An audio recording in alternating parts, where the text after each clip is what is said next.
Hey there, it's Tom Jordan. We have a good show today. It's Friday. We're all excited about it, and the weekend's coming up. We have an update on this long-awaited outcome of which party is going to have majority over the House of Representatives and who will take which leadership positions within that majority, and how will that impact policy going forward, and how will that interact with Donald Trump and all of that. So first up, I want to give you an update that Republican victory, of course, in the House. Republicans have successfully defended their House majority, a significant achievement amid the fierce political battles that have ensued during this election. Despite the Democrats' very aggressive campaign strategies, the GOP candidates prevailed, and voters' clear desire for change has also prevailed as well. So Trump's America First agenda, it's gaining ground, and we're seeing that in these picks that he's made in his cabinet as well, but also how voters are starting to feel about what's transpired over the past 3.5 years. So with this majority in the House of Representatives, President Trump is now well positioned to implement his America First policies to address, the national priorities that were often sidelined by the previous administration, or the current one right now, because yet Trump has not yet taken office. Obviously, that happens in January. So the leadership within the House and the NRCC, they've been focused. Their whole campaign strategy has been very disciplined, very focused. The National Republican Congressional Committee, they worked tirelessly through a historically challenging election cycle. They changed it up compared to what they did even from 2022, and their ground game was very aggressive. So the NRCC chairman, Richard Hudson, he emphasized his team's unwavering dedication to keeping the House majority. It was already very slim. And how did he do that? He focused on prioritized issues. We're talking about border security, crime, secure borders, tackling the rampant crime around the country in their communities, voters' communities, the economic pressures on Americans. I mean, inflation continues to squeeze American households, and GOP representatives have pledged to take some real steps, tangible steps to bring the cost of living down in this country. And we'll get into all of that with political analyst and founder of Denstar Consulting, Dennis Darnoy, in just a few seconds. So what that means and how it interacts with now the Senate majority and with Senator John Thune as being elected the Senate Majority Leader. Also, just a reminder, it's important for us to let you know, just chime in. You can comment, you can ask questions of me, of our guests in the comment sections. We'll get to those in just a few moments as well. Also, the best way you can really help this program, Tom Jordan Live, is simply to subscribe and click on that notification bell. Watch the programs, share them if you could. That'd be tremendously helpful and beneficial to us here at Tom Jordan Live. All right, House Speaker Mike Johnson, he is set to lead a unified GOP toward implementing some significant changes to push back against extremist policies, the commitment to reducing crime, and these drug issues around the country. I mean, that's one or two of the things that they're really prioritizing, this Republican House, the majority now, to the drug and crime crises that are plaguing American cities. And I've said this before, but I've been in a group of people, and I just, many times over, how many in here over the past, couple years or so know somebody who has died from a fentanyl overdose? And about a quarter of the room will raise their hands. That wasn't the case just a few years ago. This is a crisis in our country. So Democrats have often been seen kind of as soft on these issues of drugs and crime. And now Republicans do have the chance to make substantial reforms. At least that's what they're promising to do. And there's this clear mandate for change. We saw that on the November 5th election. Ultimately, this election was a clear mandate for a government that prioritizes national interests, economic stability, law and order. And someone who does align well with all of those policy priorities is Michigan Congresswoman Lisa McClain. She's been elected as the House GOP Conference Chair, replaces Elise Stefanik. It's a major role. It's the fourth most powerful role within the majority. Elise Stefanik is set to become President-elect Trump's ambassador to the United Nations, so that opens up that position. And Lisa McClain, previously the GOP's conference secretary, defeated in this push. She worked hard this past week to get this, Kat Kamick of Florida in that leadership race. McLean's support is pretty much spans from the House Freedom Caucus. They love her. The National Security Hawks as well. They like her a lot. And but Kamek has support as well. She was endorsed by Byron Donalds, a very conservative, Republican member of Congress down from Florida, and also groups like the Log Cabin Republicans and young Republicans as well. So the GOP leadership team, it's pretty much set now, including Speaker Mike Johnson. You got Majority Leader Steve Scalise, Majority Whip Tom Emmer, and it will continue. They'll continue those roles as well. Lisa McClain now at the number 4 spot in the House leadership. Pretty tremendous. That's her right there. She's great on the various committees. That's the House Budget Committee that she was on, and she was slamming Pete Buttigieg in that one as well, asking tough questions, not just slamming him, but asking him questions that he should have answers to. And you've seen how the transportation department has botched a whole slew of issues over the past 3.5 years as well under Pete Buttigieg's leadership. So she's, talking about that. She's great. So Lisa McClain, her rise through the ranks there in the GOP, her previous leadership experience and appeal really across diverse GOP factions is, I think, led to her success. It's positioned her well as this unifying figure within the House GOP. A lot of people like her. Stefanik's new role, moving to the United Nations, really a strategic placement for Donald Trump, positioning a strong conservative voice in an influential diplomatic role in a body that has gone pretty far left, the United Nations has. So who's going to represent the United States at the UN? And at least Stefanik is a great choice for that. So the potential successor, tech CEO Anthony Constantino is considering a run to fill Stefanik's vacated seat in the House, which could bring a pro-business outsider perspective to Congress. Seems pretty important. There's a lot of moving parts here. So Dennis Darnoy is with Densar Consulting. Has been on the program before, and I've talked to him many times as well. Founder of Densar Consulting, a great political mind and political analyst, joins us now. Dennis, it's good to see you. Thanks for your time. Appreciate it. Good morning, Tom. Thanks for having me today. Yeah, you got it. Hey, can I start real quick with what's now bubbling up regarding Donald Trump's cabinet picks, in particular, Congressman Matt Gaetz for Attorney General? He's got to get confirmed, and the Senate has to confirm him, and he's made some enemies over there as well as the House. But the incoming Senate Majority Leader John Thune says he'll get Trump's picks through. No problem. He's pulled some different levers to make sure it happens. What do you think about that? Is it going to be as easy as John Thune makes it out to be? Probably not. The problem with Matt Gaetz is that he's made personal enemies of some of the senators that are now going to sit in judgment of his, confirmation hearings. Obviously, I think the Democrats are going to try to make as much hay as they possibly can with some of the things that have come out about him negatively. So I think that's one of those picks that is, I think why Donald Trump was asking about maybe recess appointments, because I think Matt Gaetz is going to be one of those very contentious hearings.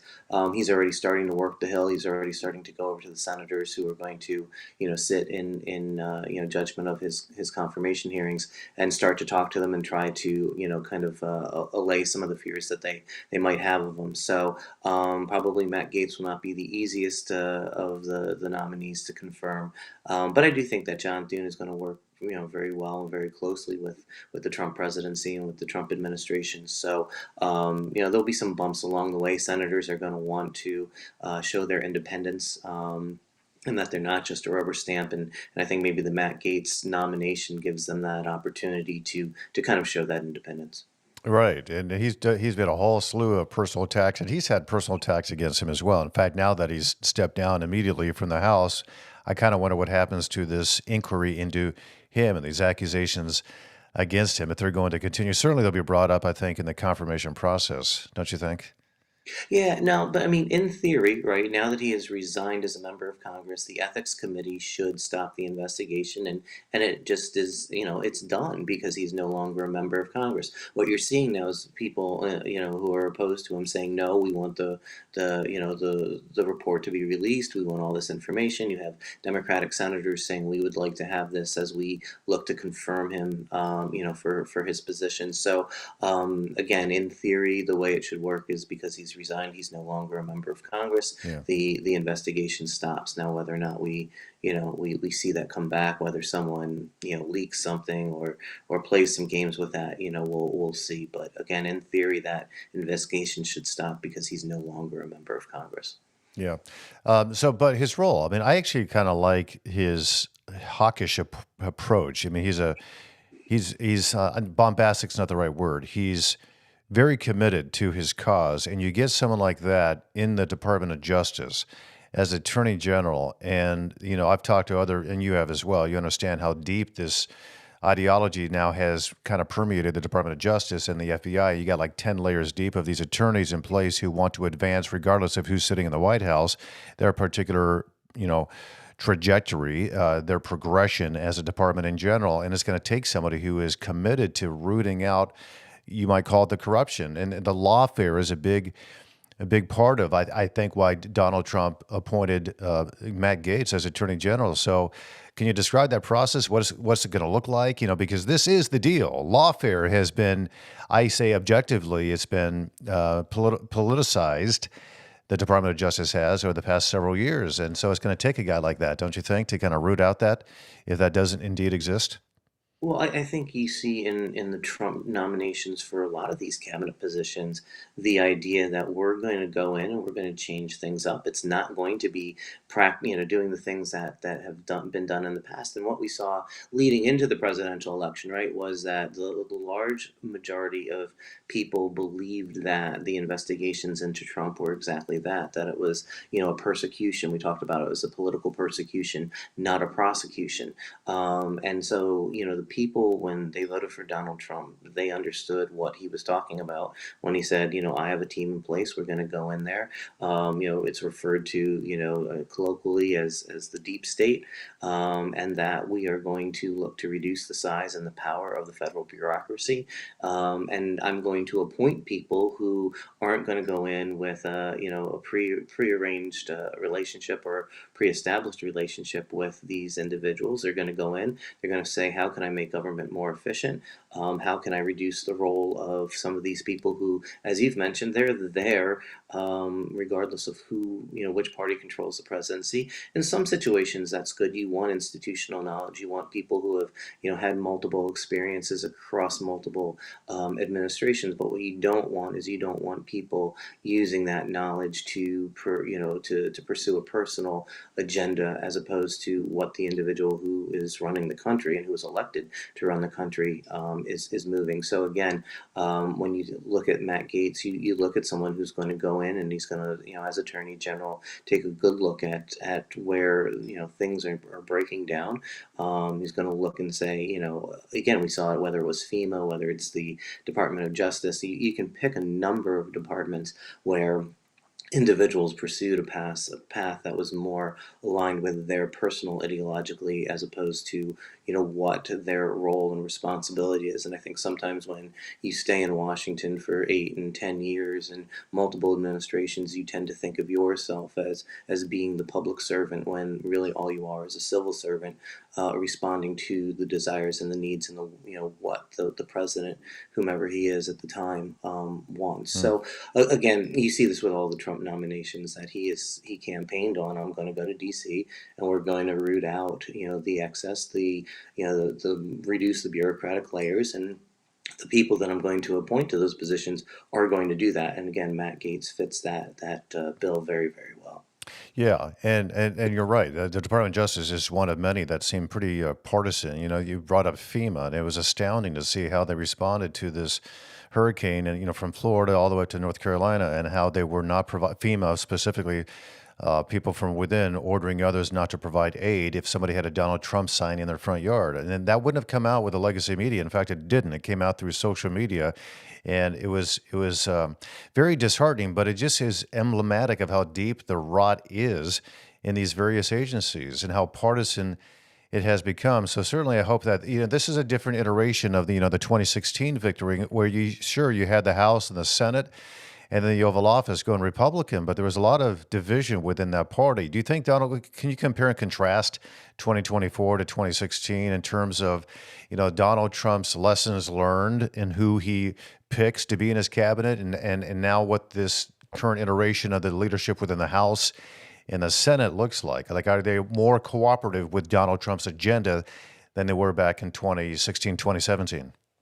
So first, I would say, it's two things right now. He's approaching this much better in 2024 than he did in 2016, but he has the experience, right? So he knows where he wasn't able to get things done. Right now, he is just rattling off names of people that he wants to head up his departments. He knows what he wants them to do. He's coming in with a very, very clear plan and very determined to get it done. I think he's got, in his chief of staff, he's got someone who's very well organized, keeps him on track. He, ran a campaign with her, so there is a very good relationship. Where when in 2016, when he came in, he was reliant a lot on what we would call establishment Republicans to, to fill out his cabinet, to become chief of staff.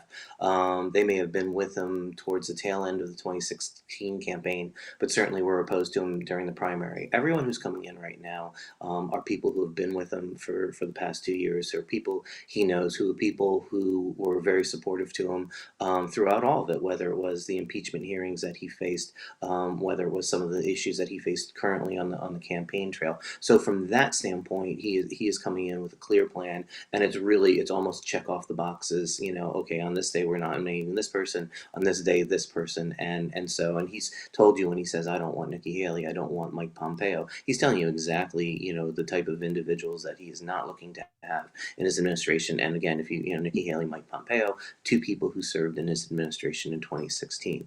The issue that I think that's going to be really interesting is, right now there's still about four House races, I think, left to be called. And so it's going to be very tight. It's probably going to be an expansion, I think, of one seat for Republicans.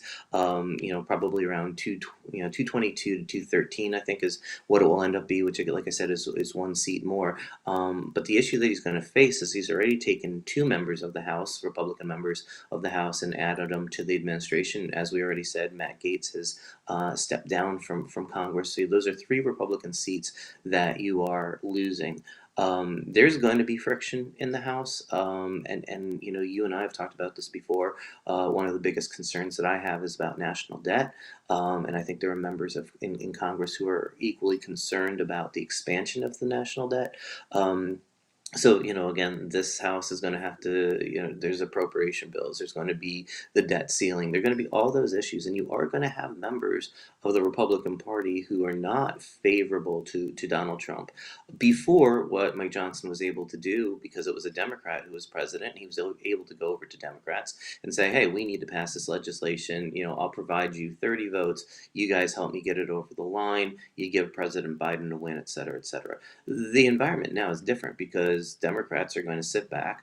I know, as crazy as this might seem to the average listener, they're already looking at the map for 2026 and saying, can we take back majority? And how do we do that? And again, there are about 22 Republicans who won seats where the Republican overall margin was less than 3%. So obviously, those are people who are going to be targeted. And so Democrats we're going to say, we're not going to bail you out. You've got to do all the tough lifting. And there are going to be Republican members of the caucus who push back. So we'll be a little more unified. Will Donald Trump be able to move more of his legislation? Absolutely. But we're going to have some flashpoints that are going to, really cause friction in the House. And there isn't, I don't believe, going to be the support from the Democrats. So, unified government is an excellent thing as long as you're able to manage it. And I think, Speaker Mike Johnson is going to have a challenge. But, you mentioned Lisa McClain. And she overwhelmingly won her position. It wasn't as if it was a nail biter of an election. So I do think, as you say, being the fourth most powerful person in the House is going to give her the ability to talk to the caucus members and exercise her leadership. Again, it's a great thing for Michigan whenever we have someone sitting in the room and helping make these policy decisions. But yeah, unified government is a good thing as long as you wield it well. And again, there will be some differences between the Senate and the House. There always is. But that's where Donald Trump needs to show his leadership of, he is the head of the Republican Party, and Republicans control all levers of government at the federal level. So he needs to again, wield his leadership in a way that makes them move in the same direction at the same time. Yeah, you're right about. I mean, so many good points you just made there. One of them, of course, being that the Matt Gaetz is taken out of Congress, and he was one of those budget hawks. I mean, that's why Kevin McCarthy was essentially ousted, because Matt Gaetz didn't like the fact that he kept acquiescing and compromising and not dealing with the debt that we're having, and the spending and the deficits and whatnot. And it is a different makeup now, where you don't have the Mike Johnson now needing to compromise as much. But it's interesting because a lot of these Democrats, they ran on their ability is to work across the aisle, and they're going to govern with that kind of bipartisan mindset. But really, they're not going to. They're looking at 2026 already. That's just the nature of the beast. We know that's the case. So hopefully there's strong leadership with Mike Johnson. But to the point of now, at least Stefanik now going to the United Nations, which not only paved the way for Lisa McLean to walk into that leadership role, which I think she very much deserves. She's a great leader, and she's kind of proven herself over the years. But now you got that hole from Elise Stefanik, and hopefully you get somebody who's equally as conservative or ideologically aligned as an Elise Stefanik. But real quick on her position now at the UN, how important is that cabinet pick to be the UN ambassador for Donald Trump, for a strong conservative to head over there, unlike maybe Nikki Haley, who's a conservative but a little bit different, right? And combating and really contrasting the difference between a U.S. representative like an Elise Stefanik going into a body like the United Nations, which is, I think, pretty much widely known as being a pretty liberal organization. How is that going to play out, do you think? Well, I mean, first off, I think Elise Stefanik is very committed to President Trump's vision. And I don't think there's any doubt about that. I never really try to guess other people's intentions or motivations, but I would suggest that, excuse me, when Nikki Haley was serving in that same position, that she was maybe had some other agendas on her plate as well. So that while she was certainly there as a representative of Donald Trump, I don't know if she was a fierce advocate like Elise Stefanik is going to be. And my expectation is that she's going to reaffirm the fact that it is America first, but it's not America only. And I do believe that there are going to be opportunities where American leadership is required and is necessary. Not in all cases, not at all points. But I think she's going to be a very forceful advocate for Donald Trump, his vision, his ideas. And again, I think as a president, when you don't have to be looking over your shoulder and wondering what's going on there. You give someone an idea of where you want them to go, and then you trust them to go out there and execute the game plan that you said this is what I want to have happen. She's going to do that very, very well, and I do think the world's going to be an interesting place for the next 4 years, because I think you are going to see someone who looks at America and says, "Hey, this is." I've been elected by the American people to take care of the American people, and what we deem to be our interests may not be the same as what previous administrations thought. And now the world has to, especially the UN, has to adjust to that. And again, it's clear. I mean, it's clear where he wants to go. It's clear what he wants to do. It kind of cracks me up when I see some of these papers or newscasts going, "Oh my gosh, I'm so surprised that he nominated this, or that he's elevated immigration, or Right, right. deportation to such a high level." It's like, well, were you not paying attention Yeah. during this past year or so? So again, I think she's a great pick for him. She's going to represent him well in the United Nations. She's going to be a very strong, committed voice for what his vision is.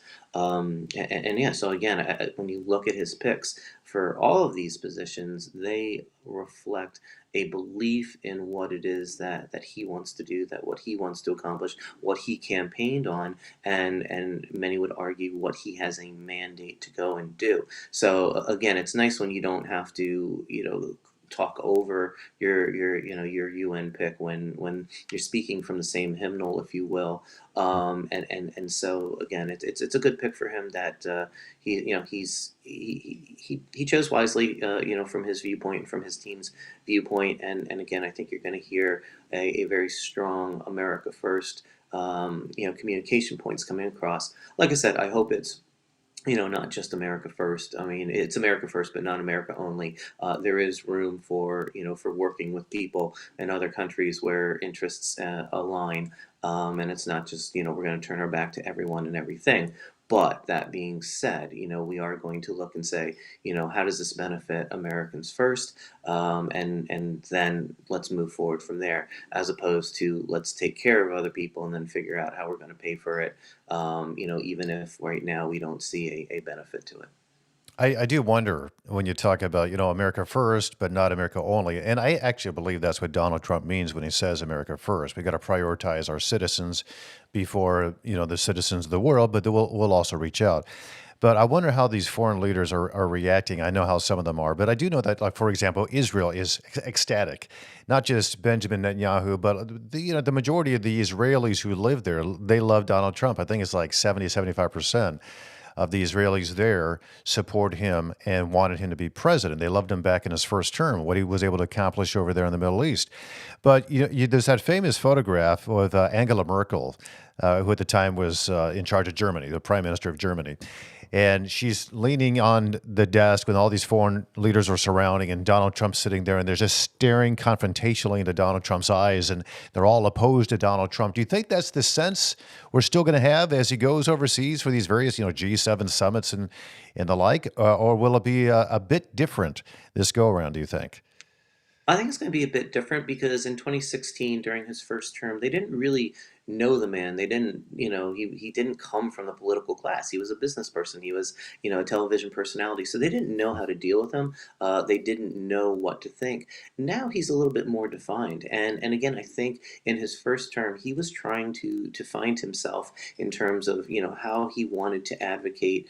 How did he want to use the levers, whether it's the soft power of the United States or the hard power of the United States? How do you do that?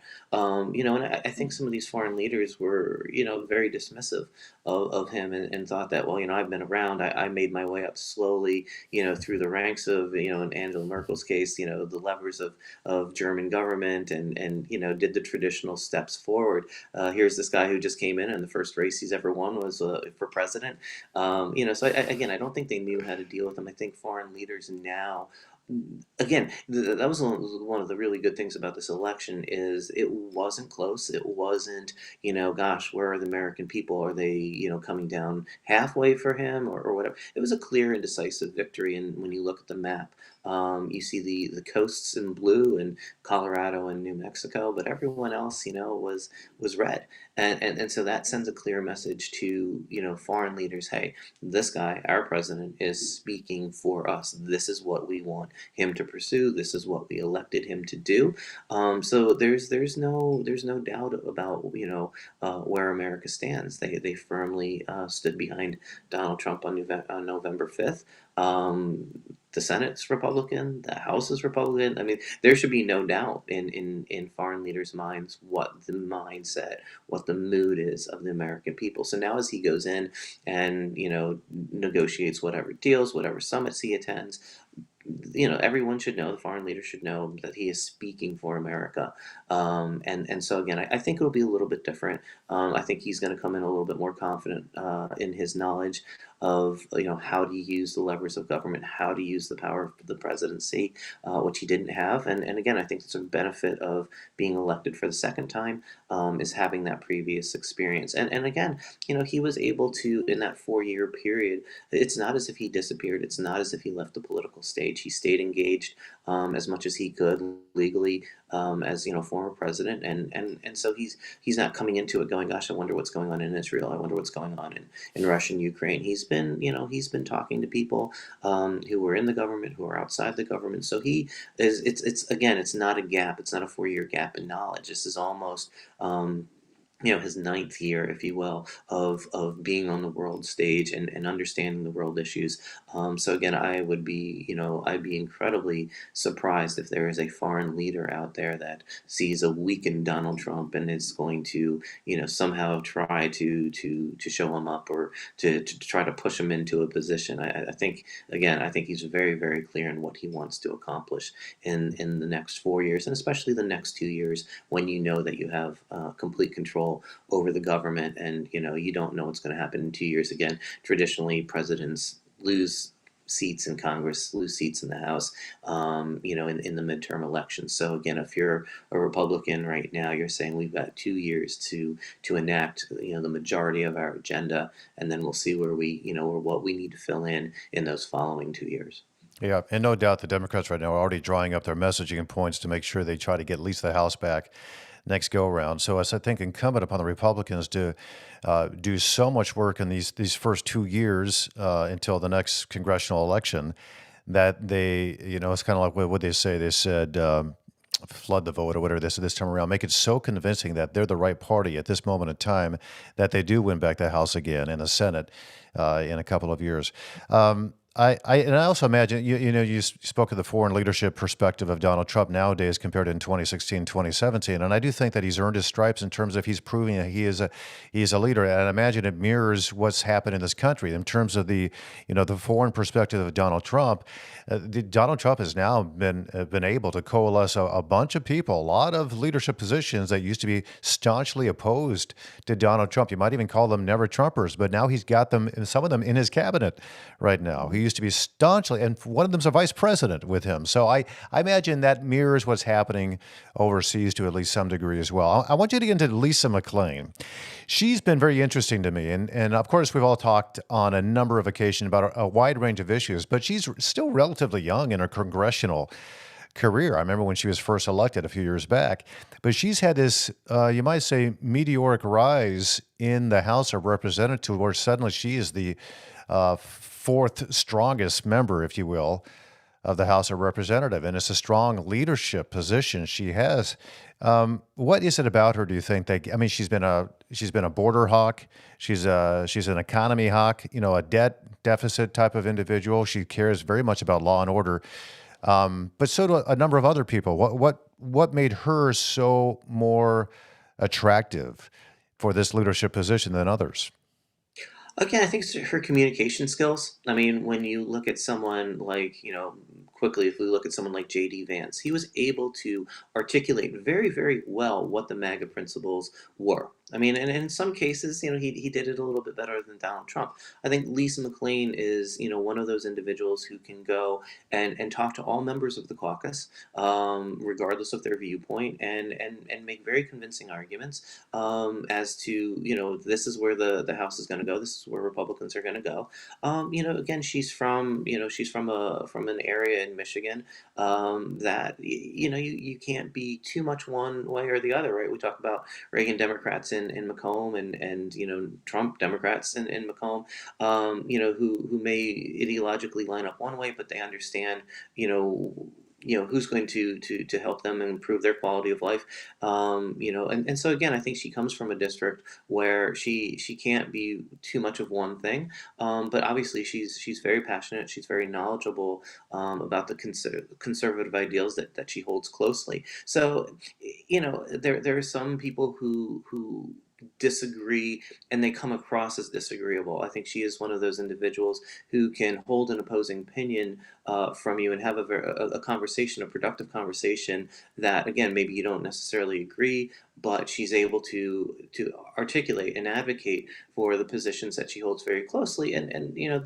there people respect that. People would rather have a conversation with someone than be dictated to, and again, so I think as she ascends to this position, as it's again, and it wasn't a close vote. I'm trying to. I think it was. I think it was something like 146 to 67 or 150, something like that. So the overwhelming members of her caucus said yes, we want to see you in this position, and I think that speaks loudly to the respect that she commands of the caucus. And again, yes, she's relatively new in terms of when we talk about Washington. She's a relatively new member to the caucus and to the club.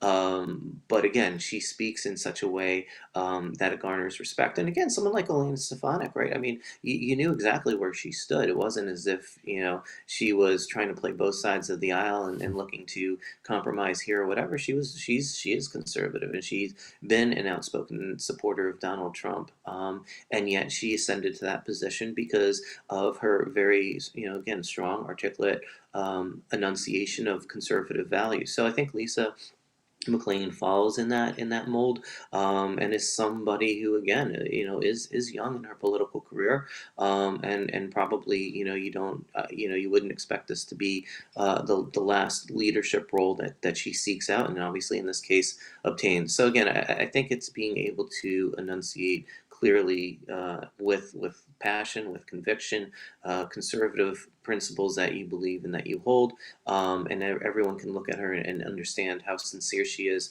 and how closely she holds her ideals. But again, does so in such a way that it's not off-putting, or even, sort of speaking down to you. She doesn't do that, and it's just, again, it garners respect with her members of her caucus, and I'd be willing to argue that there are members of the opposite caucus that, again, find her approachable, and again, they won't agree, but they're able to have a conversation, and see if there are opportunities to bridge a difference. But again, knowing full well that she's going to support conservative principles. Yeah, very good. Oh, wait, while you have you here, Dennis, we have a comment for you and for me. We have Cameron Harris watching the comments. Let's bring it up. Harry Sakelian. Hi, Tom. Curious what 3 or 4 things you and your guest, Dennis, think the Trump administration will do to rein in Iran. Thanks, Harry Sakelian. Yeah, what do you think? 3 or 4 things, maybe 1 or 2 that off the top of your head that Donald Trump can do to deal directly with the threat that Iran poses to this country. Well, one of the things I think is you don't hold back Israel. If they want to go after Hezbollah, if they want to go after Hamas, groups that have been funded by the Iranians, you certainly do that. You allow Israel to take, their own security into their own hands. I think you do what we saw before, in the sense where, Iran sent massive amounts of, missiles and drones and tried to attack the, Israel, basically in their homeland, and it was the U.S. military that, along with the Israel, were able to defend it. And I think maybe 3 drones or 3 missiles were able to get through. They hit no targets. I mean, so again, you stand strongly, with them.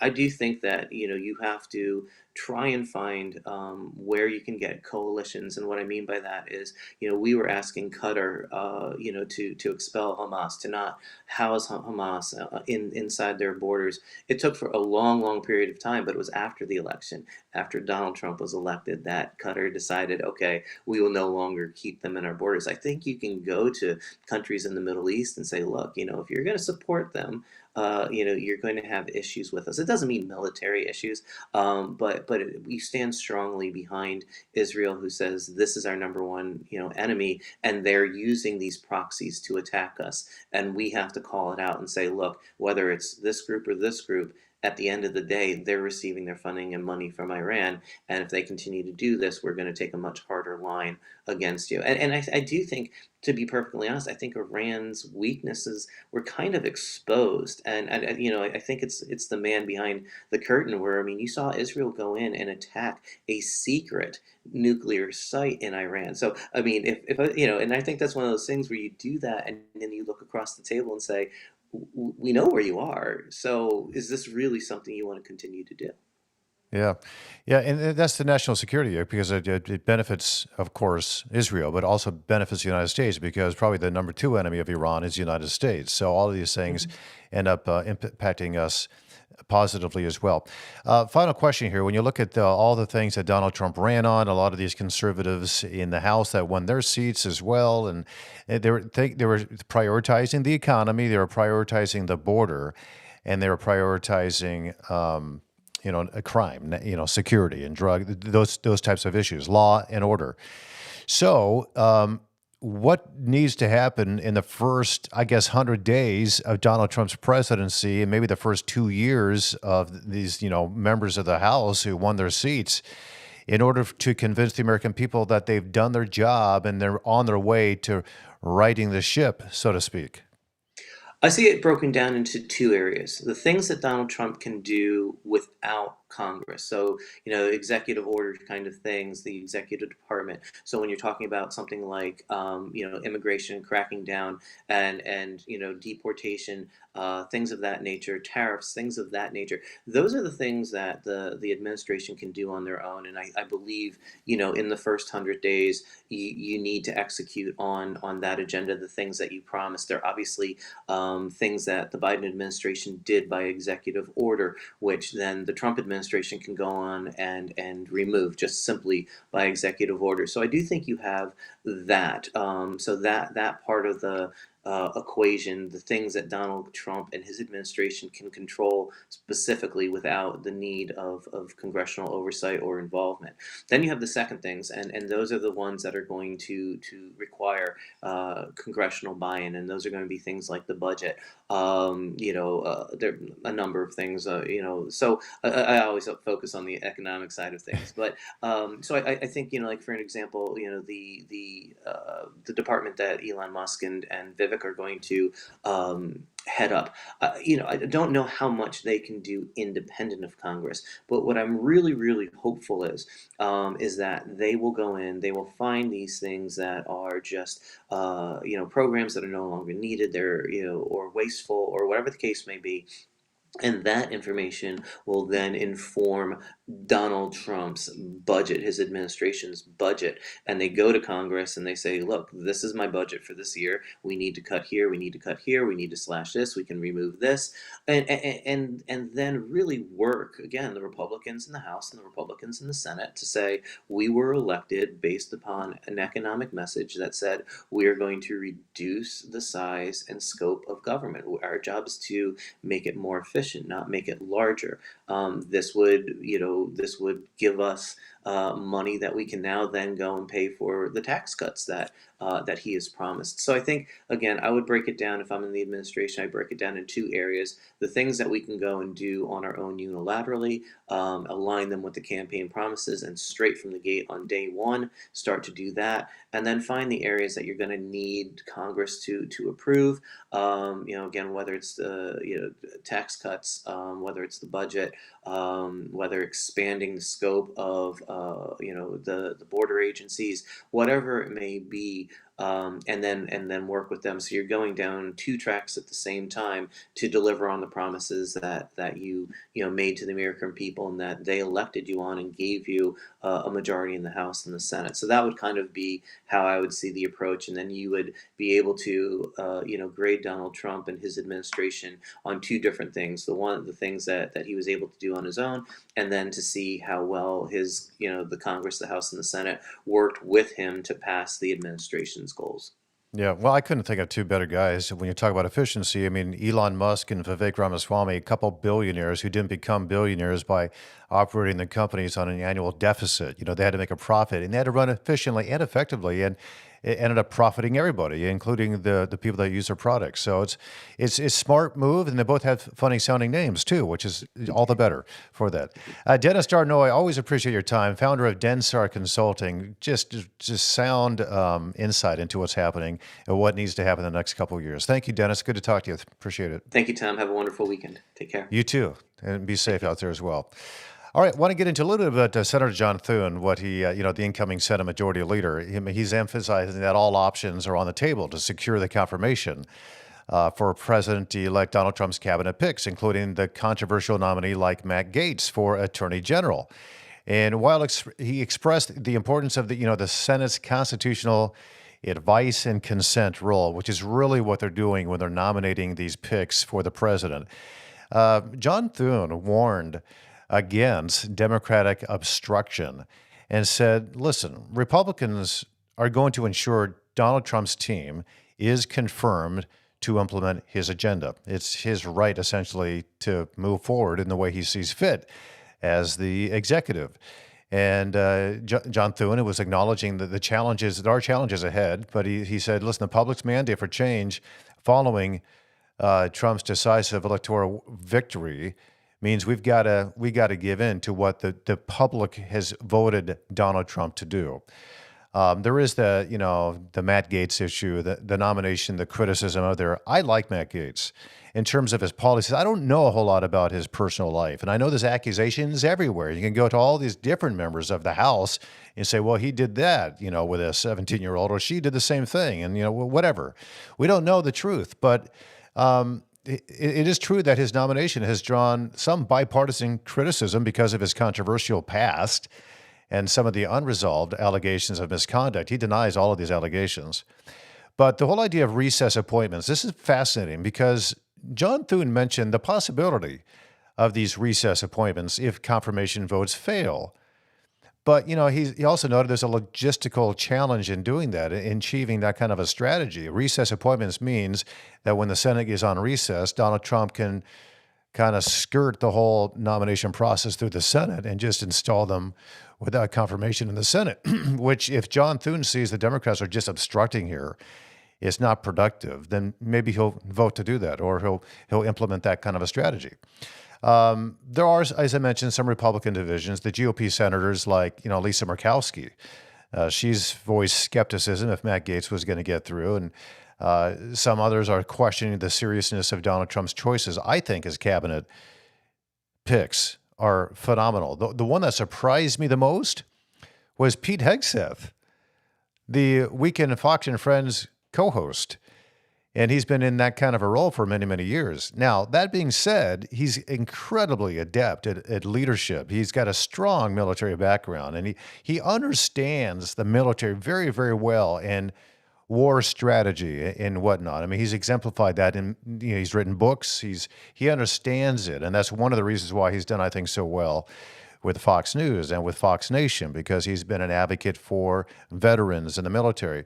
It was just a bit surprising at first, but the more I've looked into him, I thought, okay, he might be the right choice, especially when you're dealing with all the DEI implementation things that are permeated throughout the military. He's going to probably get rid of those types of things because that doesn't project strong military. It projects, we're just going to take anybody regardless, kind of a thing. And I think the military is different than society. And there is this mandate for change, and Thune knows that. And he framed the Trump electoral victory as the mandate for change. And his nominees are reflecting the change that he thinks deserve these fair hearings. All right, I want to talk about something else that happened in the state of Michigan regarding guns. Michigan Senate Democrats faced a whole lot of backlash after a drafting error, is what they called it, in the gun control legislation. This is Senate Bill 857 and Senate Bill 858. It nearly, if it had gone through, eliminated concealed carry exemptions for churches, restaurants, and other public spaces. And after the gun rights advocates, they came in, they sounded the alarm on this. The Democrats amended the bill to preserve those exemptions and said, oh, it was just a mistake. And there's a lot of skepticism of whether or not that was really just a mistake. Oh, we didn't realize we put churches now are no longer exempt from this. They, in the public spaces. So let's talk about these Senate bills. Again, the Senate bills 857 and 858 and the controversy that's surrounding them, because this has implications around the country. This was the push. Michigan has become kind of this case study of what it looks like when a moderate state goes to the far left in such a short amount of time. So this legislation, it initially aimed to restrict firearms in Michigan's legislative buildings. And that was the Capitol. It got some pushback. You can't conceal carry in the state capitol any longer. But then you look into it, like how it was actually written, and it went much, much further than that. It removed concealed carry, the exemptions of concealed carry for thousands of other places, like churches and like restaurants and gas stations. And the Senate Democrats say this was a drafting error, an unintentional oversight. And while the exemptions have now been reinstated through an amendment, it's, I think, fair to ask, how such a critical error went unnoticed for 6 months, half a year.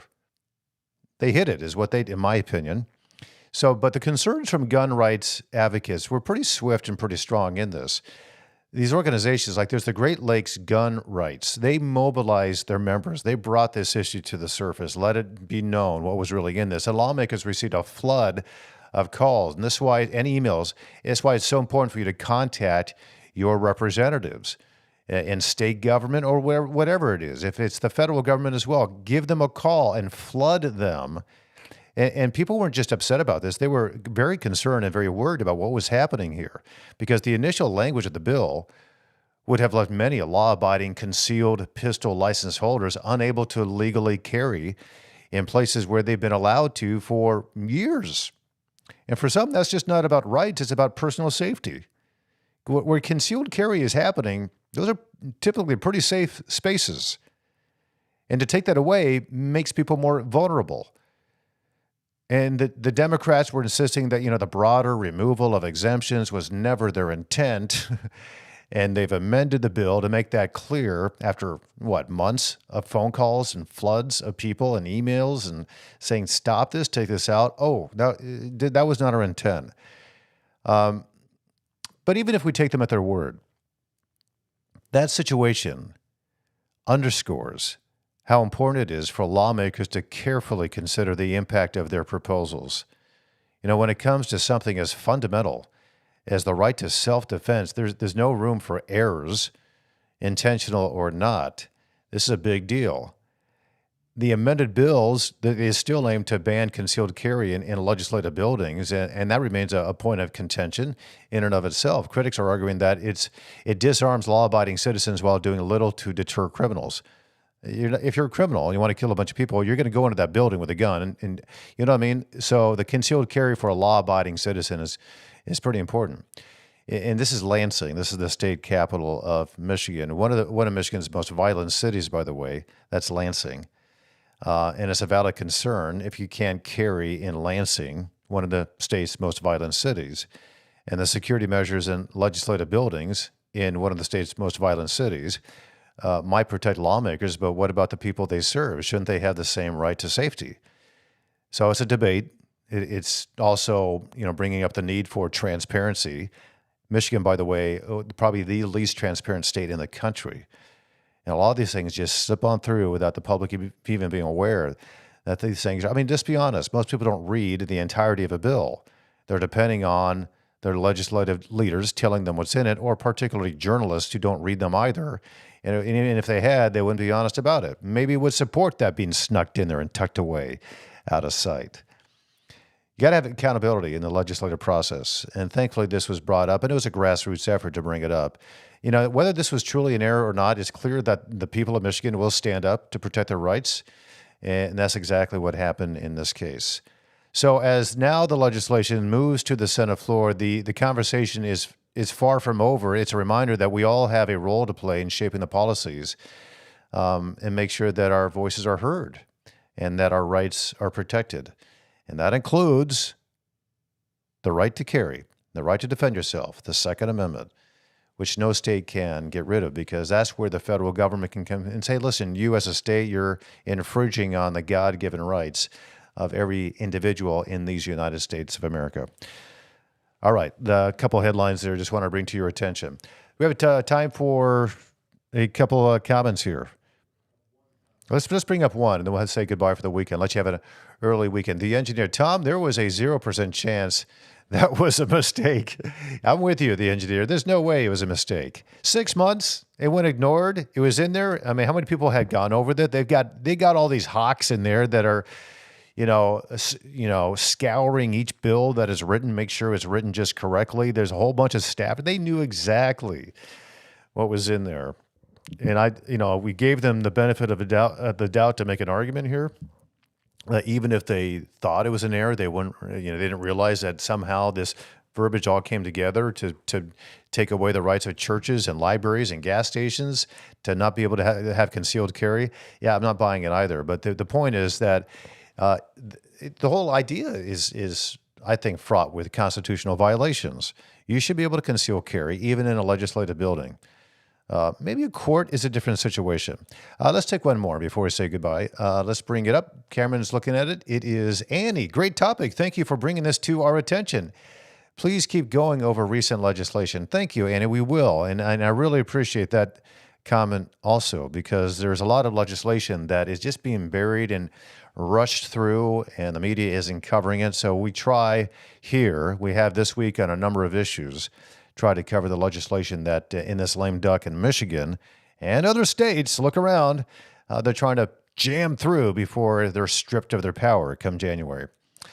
Listener, just a reminder to keep chiming in, be a part of our conversation here. And if you could, just like and share our programming on YouTube, on X, on Facebook. Share it on Spotify and Apple Podcasts.